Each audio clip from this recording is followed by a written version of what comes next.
What I'm going to do is show you how to seed some plants yourself. So you want it so that it's not too close to the top. I'll bring that down here. And then what I've got here is some butterfly milkweed seed. So you want them to be spaced nicely apart when you put them into a tray. So that's basically what I'm going to do here. In my pot, we're just putting them in, not too much. And this isn't for seeding individually, this is for seeding if you want to have more plants, and then you can divide them later. So then we just press them down. And what I've got here is vermiculite.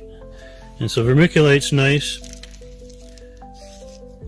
because it absorbs water and holds water onto your seed, and it's also translucent, so it actually lets the light through. So we put a layer on there, and usually the rule is the thickness of the seed, and you multiply that by 2, and that gives you the right depth for planting.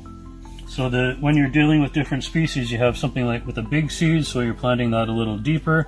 Something like a goldenrod or the wild bergamot is a little finer seed, so you're not planting that very deeply at all. So I'll show you a little bit again. So my seed mix, what I have in here is an organic potting mix, and then I mix it with about 50% sand.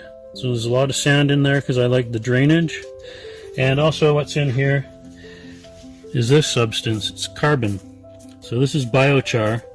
So it's actually activated carbon, but then it's been treated so that it actually has nutrients absorbed into it. If you put biochar carbon straight into your soil, then it'll suck the nutrients out of the soil. So you need to charge it for about 3 months, and that will stop it absorbing. It'll absorb all the nutrients, and then when you put it into the soil, it'll slowly release.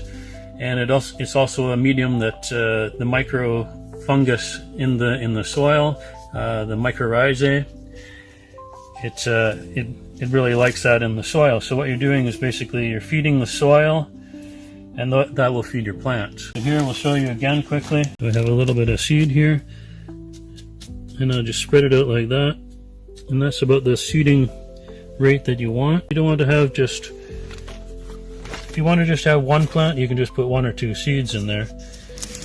But I want to grow a lot of plants. So then you just press that down nicely, and again, putting a layer of vermiculite on top of that,